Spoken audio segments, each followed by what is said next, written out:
When I think about how I've impacted children over the years, it's kind of a hard call because as a teacher, you're going to have some students that are just going to love you to death. You're going to have some students that,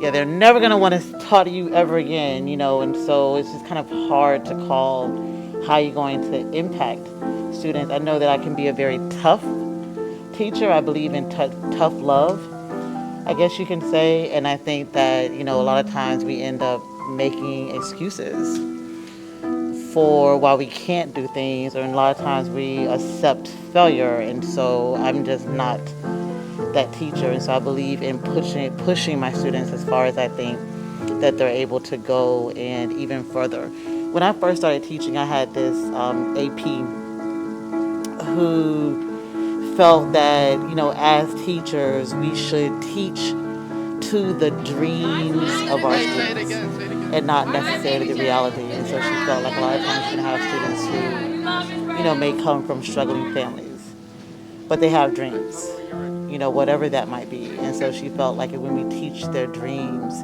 then we will have fulfilled what we should do as educators. And so this is something that I've always believed. And so I try to teach to where my students want to be rather than where they are, and sometimes you're going to get kids who are still resistant to that idea. And then sometimes you have kids that are going to rise up and they're going to become even greater than you expected. And so I do have a lot of students in my past that have become teachers themselves. And so I think that is just amazing. I have students that, have gone on to other careers. And so I'm definitely proud of all of them. And it's always a good thing when you have students that are successful. The importance of AP African American Studies, but not even just AP, but African American Studies in general, is you can't know where you're going until you know where you've come from. A lot of times we think about the future and you hear the saying that history repeats itself. So unless you are familiar with the past, you can't properly prepare for the future or even the present without knowing what's going on or what went on beforehand. Also, I personally majored in African American Studies in college, and once I got there, I was originally majoring in something that my mom wanted me to major in or something that my teacher thought I should major in. But once I got into an African American Studies class and I felt the energy and the atmosphere of the space, I knew that that's where I needed to be so I could get most in contact with and in touch with myself, and not only just myself, but also my community and the people around me.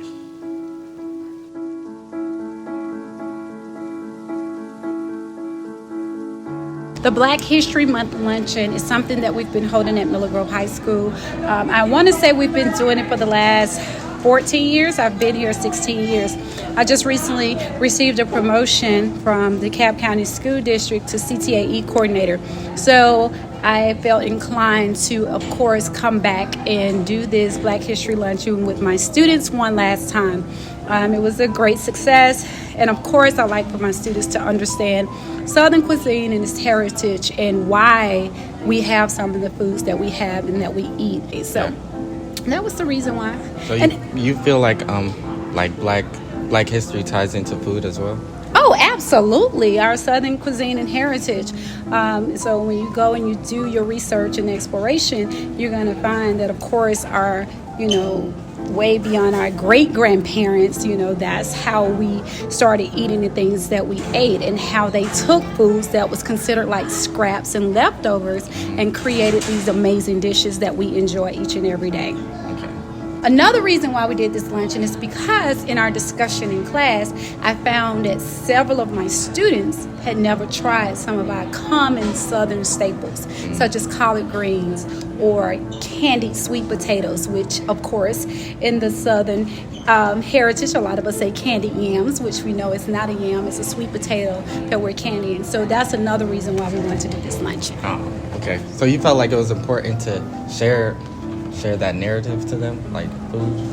Yes, because of course, as Americans, of course, we, African Americans, that's something common for us. But then when we look at the demographics of our students and their parents, these are some things that's actually like considered like delicacies to them, and new foods to them. Collard greens is something I grew up on. Well, I have a student at the age of 17. Today was her first day enjoying collard greens. Wow.